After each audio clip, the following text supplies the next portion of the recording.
Hey everybody, welcome. It's Drone Education Services. My name's Lamar Ellis, and I'm hoping to open your mind to drone technology. Today, on the Daily Drone Report, we are going to be discussing safely integrating drones into the national airspace. It's going to be pretty cool. Well, in order to safely integrate our airspace with drones and manned aerial vehicles, we're having a collaboration between the government and industry. And they are working out what kind of technologies are going to be needed to help integrate drones into our airspace. We want safe implementation. And so they want to have like an aerial surveillance technology that's going to detect, track, and identify drones while they're in the sky so that they can have what's called a UTM, an unmanned traffic management system. And that is going to help to establish some airspace flight corridors, geofencing, map planning, terrain avoidance guidance, and weather alerts, along with the other apps that are required to implement into the sky safely.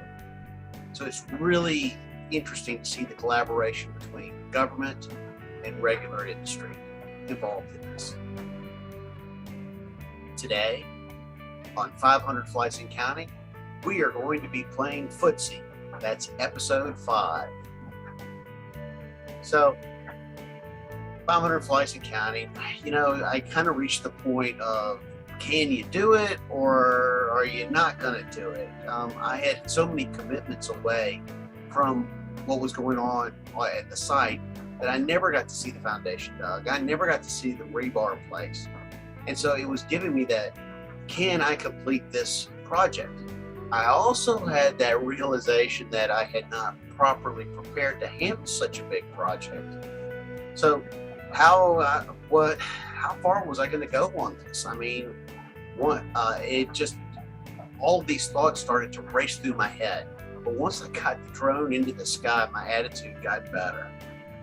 I figured I was just going to have to learn on the go.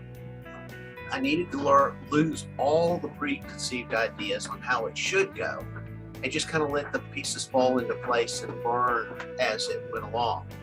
Like the bird's eye shot. I mean, it's a great shot to see progress on a piece of property, but it's boring.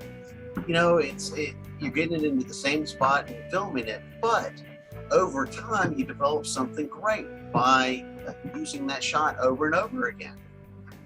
This was also the time I started to experiment with some of the editor software out there. And so one of the first editing softwares I got into using both my ground and aerial shots together, I used the DJI film editor.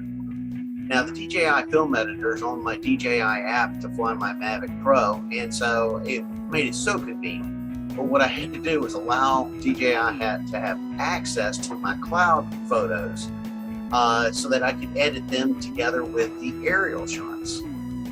I did this for about 2 weeks, and I really didn't feel very comfortable at the very end using DJI as my editing software program. As you can see, the foundation has been poured or is ready to be poured, so get ready for tomorrow's episode.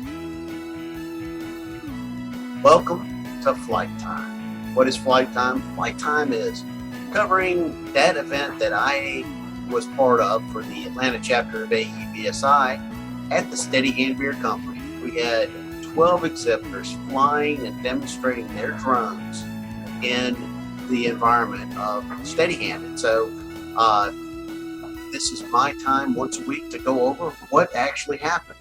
So I'm really going to talk about the event overall. This was an event that the chapter hosted on August 18th, 2021. It went from 6 p.m. to 9 p.m.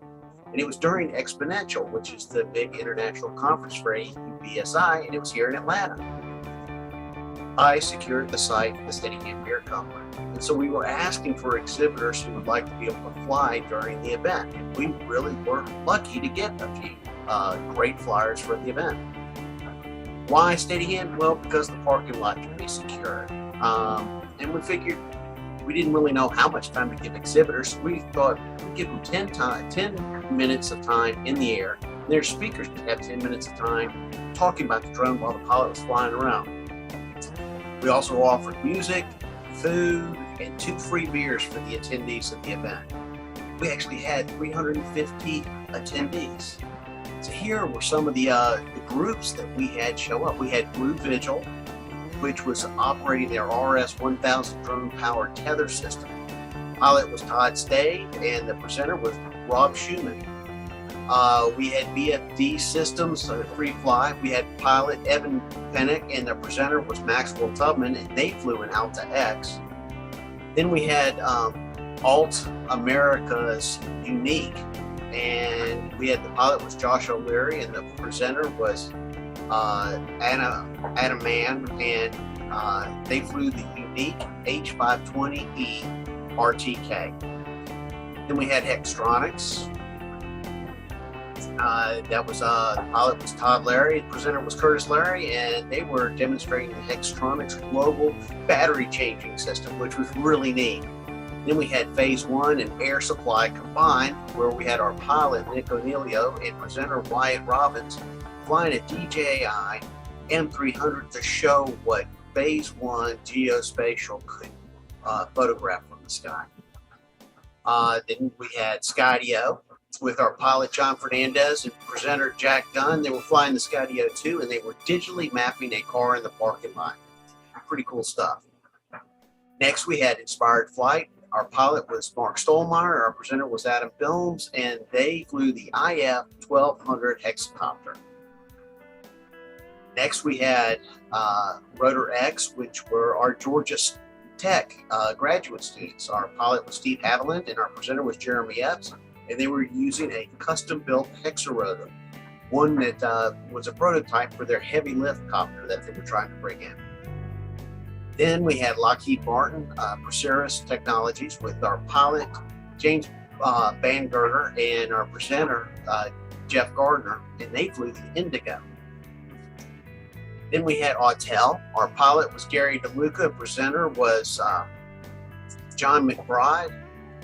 And what was really cool is they flew the Dragonfish. Now, I could not have the Dragonfish convert from a fixed wing to a multi-rotor just due to the space constraints, but they were able to show the stability of a VTOL, a vertical takeoff and landing drone, the Dragonfish.